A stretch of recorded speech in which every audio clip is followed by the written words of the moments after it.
So welcome to the instructional handover video for the Chausson 777GA, and this is the Titanium Premium Edition. So based on the Ford engine, 170 brake horse automatic. So we'll have a walk around the outside and then we'll move inside the vehicle and go through that. So we've got the new black Ford alloys, manually operating mirrors, which then electrically operate the top glass, central locking on the door, both the cab and the habitation. We've got the bin down here, a blind and a fly screen. Behind that we've got your fridge vents, your awning light, and this has a dual awning. We'll send you a separate video of how to use the awning.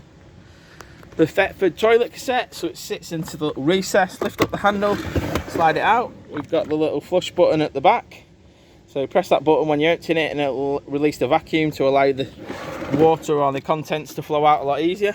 Unscrew the cap, so the cap does move and unscrew. That allows you to empty it, put your chemicals inside it and clean it. Thetford do advise that you shake it sideways rather than up and down so you don't break the float inside, and then you slot it back in place there. If you come to pull it and it's stiff, just make sure that you close the blade valve inside, and I'll show you how to do that when we move later on in the video. There's a key, one key that operates everything locker wise on the vehicle, so you can't get mixed up with multiple keys. Behind the rear locker door, or in front of the rear locker door, we have the barbecue point and we have your gas locker area. So you'll fit in here either a 6 kilogram or an 11 kilogram bottle. The regulator is just fitted there, and the vehicle supplied from new does come with a pigtail, which is what you connect to a propane bottle. The rear locker area has a retainer just in there, and below the barbecue point you'll see there's a mark there, and that is where you will find your handle for releasing the waste, and that comes out of the bottom of the tank just there. So pull it towards you to empty it, push it back in to allow it to fill up. Into the garage area we've got tie down straps, we've got a light. Once you put your power on, your light will become active. We've got the carpets for both the cab and the habitation area.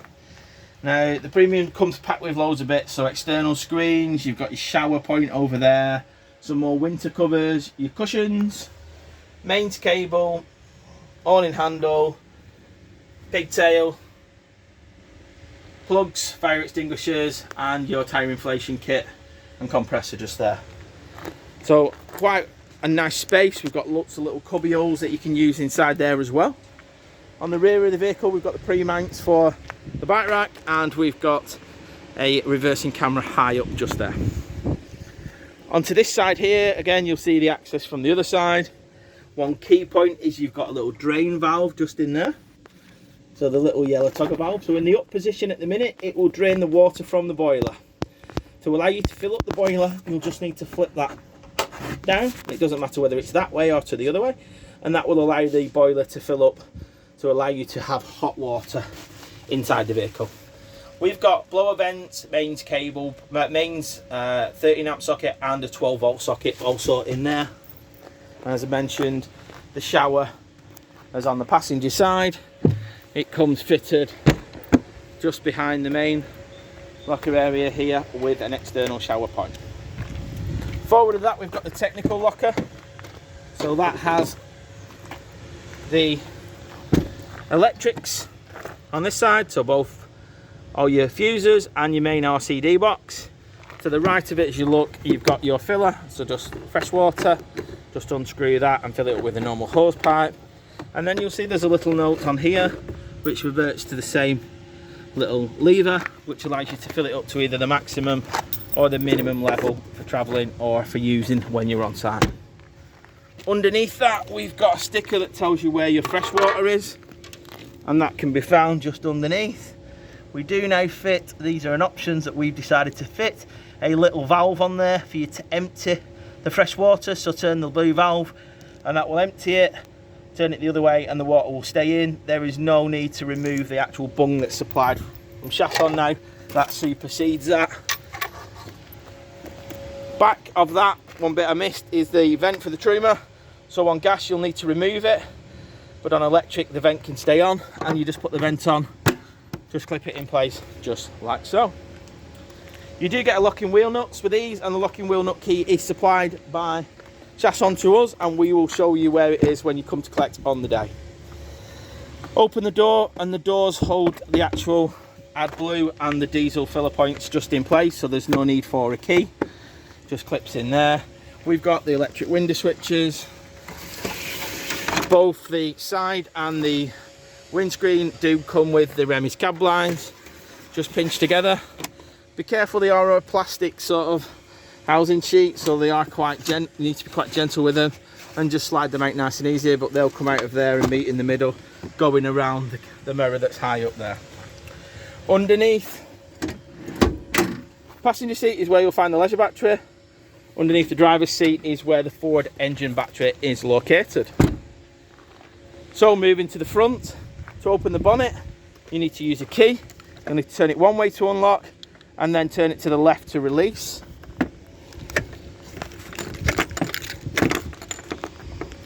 Easier said than done with one hand. So there we go. We've got the positive point. Negative point is just labelled on here, and it does depict to this little, if I move that out of the way, this little silver hook here. And then we've got oil and dipstick, and your screen wash clearly marked just there for you. On closing it, just release it from its stay. The stay lives into a little hook here, and just allow it to close there. Do remember to take your keys out of there, otherwise you'll be walking around like me looking for your keys. Right guys, that's the outside of the vehicle done. Let's move on inside. So on the inside you'll find the main controls are all above the door. So this is the main panel. I'll just start from the beginning. So we've got the standby button which illuminates green to tell you that it's putting power in, and you'll see you need to put this on if you're going to charge the vehicle. Also if you want the solar panel to put charging while it's just stationary. That little illumination when I'm pointing to there is to tell you that there's mains charge going in, as we're hooked up to mains on this video. Next button along is the lights. So these first two buttons must be on for the likes of the water pump to work, for the beds to operate, and obviously for the lights inside the vehicle to work. Doesn't mean that you need to have the lights on, so you can turn the lights off using the various switches around the vehicle. You can turn the lights off just here, and the bathroom one being both of them under here for the toilet and the shower area. So just watch the video, make sure you're aware of where the lights turn on and off. These little ones here turn on just by pressing them just there. The ones above the cab are off and on with the little black switches either side. And we've also got another switch which will do the bed, and a little push one to turn off the kitchen. So obviously to reverse it, just press them all back on, and that will illuminate the vehicle up in its full way. To the right of that, we've got a water pump. To turn it on, and pump will start up to build up pressure. You can see what level we've got in our freshwater tank further down, and the next one along on the top is the awning light. Below on that, we've got our vehicle battery level, habitation battery level first, vehicle battery level second, water levels third, and then the fourth bottom right one is the brightness of this control panel. So again, if it moves to that side, it's the brightest. If it moves to the other side, it is at the dimmest stage. Yeah, so you set it to whatever you prefer it to be, and then you want to change it, you press and hold that button. To the left, we've got the diesel heating option. So press the middle button to turn it on, and then we can press the top button to allow the heating system to kick in. Then we've got a series of dials. So if we turn the dial around, we can then set the temperature to the desired temperature that we want. Then press it to set it. Press it again, it will take us up to the fan. So we can either have it on low, we can have it on 2 or 3, almost like 1, 2 and 3 kilowatts. So again, be careful on the site facilities. Press it again, it will then allow us to go either to the timer setter or to continuous. Yeah, and just like so. To turn the unit off, press that button and it will take you back to the main menu. That's like an off button and a reverse button. And again, if you then want to then set the date, you can do that. Time, you can do that. And then your next options are then going through the timer settings, the heater settings, the ventilation settings, main settings of the system. Again, if you go into that, they'll give you options of a quick start, time, language, units, brightness, screen timeouts, day and night options, system info, hour info, or reset options. I would get the fundamentals of the first bit working first before we do this. Yeah, before you go into all the settings and options. But please have a look at your manual. If there's any queries or questions, you can give us a shout. The button at the top left here is the thermostat for the heater, so that will control the heat and regulate the heat inside the system. So green is on, white is off, temperature set to what you want, and then the fan speed as you want. And this is diesel heating, guys. Below we've got a couple of coat hooks just fitted in there. Round the corner we've got the fridge unit. So press and hold the square button and it will illuminate a little signal here. And then we can select the options that we want using the button on the left to either automatic, manual, mains electric, battery option. This will only work when the engine is running. It will not work when you're stationary with the engine off. And we've got gas. So select whichever option you want. So I'll select automatic and you can see that it's selected electric because I am hooked up to electric. Next option is how cold we want the fridge and the freezer. So from warmest to coldest setting. So this will depend where you are in the temperature around. Open the door, you pull the handle towards the habitation door. And then we've got your freezer compartment and your fridge compartment. You'll see that there's a little LED that's always illuminated when it's on. When you press and hold it, both that light and the lights underneath will go off. Locks just in place, just like so. Above that, we've got the slide out TV bracket, and you put where my little thumb is there, pull that, and that will slide it out. We've got mains up there at the top, aerial points, and 12-volt connection points just up there. Slide it back in, and you'll hear a click to lock it back in place there. In this cupboard here, we fitted the solar panel, the solar charger, which is just at the back, which is factory fitted, and we've added an additional aerial as the customer specified. The aerials are non-standard. Kitchen area, we've got the XXX cooker unit, so 1 electric and 2 gas, clearly marked on the front. And we've got the oven grill function just in here. 12-volt sockets for USB underneath. And we've got your mains point and the bed drop down just there. Press the buttons. That will allow you to open up the units. The frame is for a bag if you want to put a bin inside there rather than the habitation door. And inside there we've got your utensil area.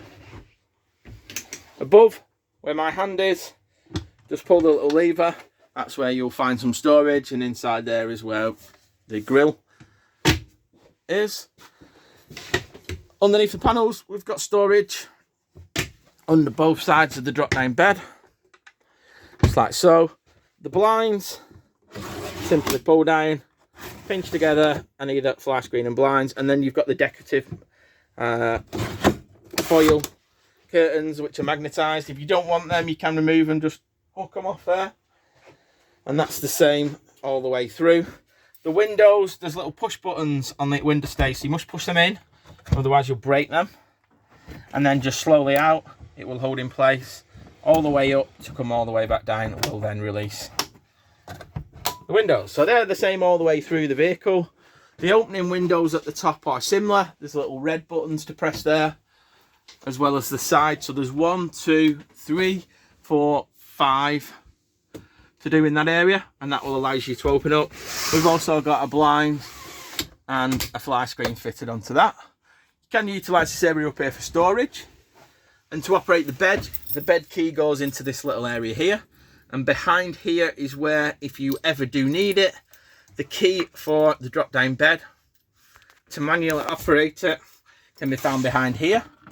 You remove the plastic cover and then the Allen key fits into the motor to allow you to drop it down manually should you not have electric towards the bed. To get the table down, you'll need to press the little red handle at the same time as pushing on the top, and that will lower the table down. The table is either down to the bottom or up to the top. It doesn't work in between. Yeah. Setting up the seating area for the travelling passengers, I'll do that in a few steps. So this is how the lounge looks now. Personally, I always find it easier to remove the cushions completely out of the area, but that'll leave the bases just free there. What you want to do then is twist that back and then pull the seat up at the same time, and that will take you to the next stage. That's that stage there, and that stays there.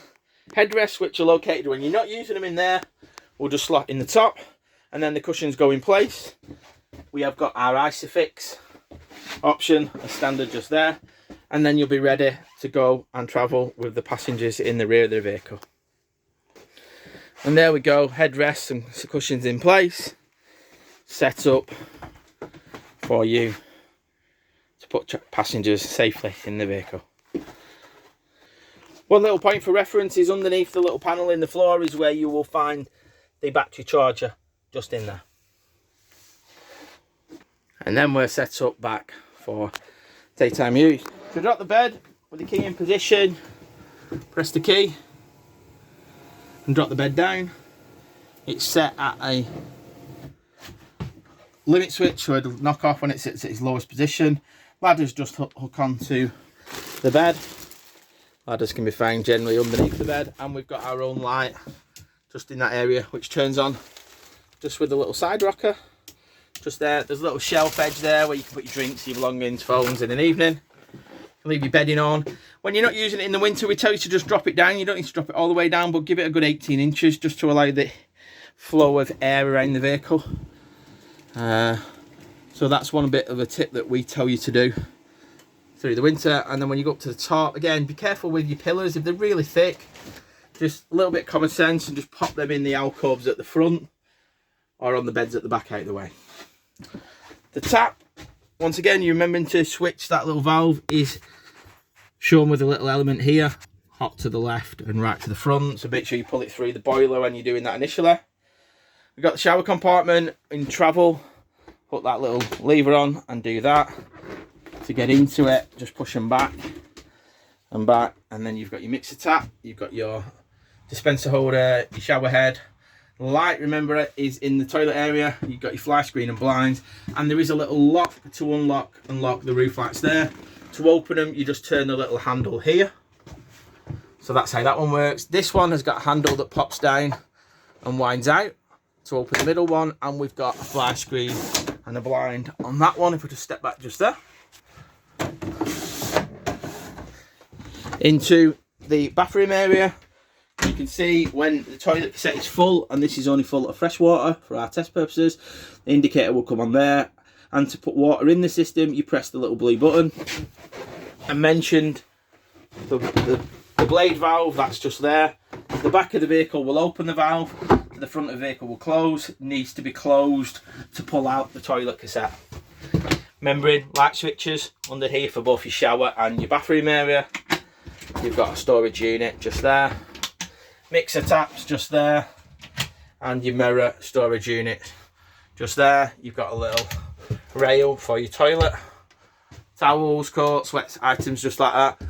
And again, the same idea with a fly screen and a blind and an opening little wheel to open that window there. Another little storage compartment just in there. You can also screen off this area just by removing the Velcro tie to give you privacy from the back area, and it becomes then a full sheltering area for your shower and changing. Again, make sure before you travel that these little Velcro ones are on. That will stop the movement within the vehicle, and your light switch for the back can just be found just there. The water heater controls can just be found just at the side here. So the top one being here, and it's a three-way switch. So the middle position's off, Top position is 50, bottom position is 70, and that does your water heater on gas. Below that, we've got again a 3-way switch. 1 kilowatt, off, 2 kilowatt. Again, 40 and 70 degrees. So electric and gas. Yeah. That location's changed from earlier in the season. Underneath that, you've got your storage compartment just there. We've got lots of little pockets on here. So we've also got the bed area that will lift up, and you've got, again, access to that storage I've just shown you. More space underneath there. On the opposite side, lifting up the rams, we've got storage both there and in here. And then we come to the middle section.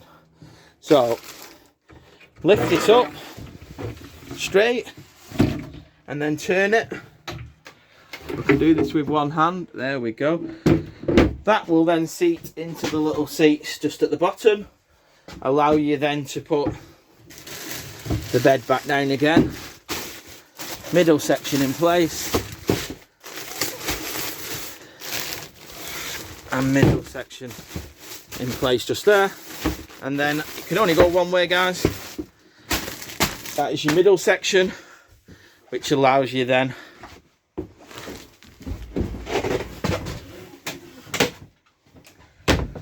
to have a fully accessible double bed option.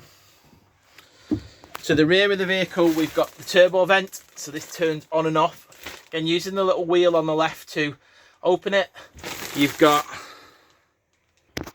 a little on-off button and then an in or out button depending on where you want the flow of air to come in. Got the storage lockers, which open the same way as the cabinets on the kitchen area. Storage here, storage there, and there are 12-volt and main sockets in there should you want to put an additional TV in the rear. Underneath, we still get a bit of storage and a lifting hatch underneath there. All your isolation points can be found just there as well. The ductboard, we do recommend taking that out when you're not using it, but it's entirely up to you. And again, just remember when you're travelling away, click that in place and that will hold in transit there. So that is the instructional video for the Chausson 777 GA at the back. We'll send you a separate video of how to use the Exempt unit. This is also built on an automatic and it is on the Ford cab. To the right of the side, we've got your mirror and window switches just there, and your light switches just there. Cup holders to that side. Plenty of little hiding places at the front for your belongings. Lumbar support for the seats and adjusters. To spin the seats around, they'll only lock in the front place, and the bar to move the actual seat is just at the front here, and that will allow you then to just slide it by lifting it up, slide it backwards and forwards to get it back in the position. Steering wheel controls are fitted also on there, and we've got the sun visors just there. So that concludes our video on exiting the motorhome. Again, turn off the awning light, turn off the main power. Leave that on if you wanted to charge it, like I said, it's a quick memory. But you're ready to go and enjoy your day's adventures. Thanks for watching the video. We look forward to your feedback and comments. Most importantly, we hope you enjoy your new motorhome. Thank you.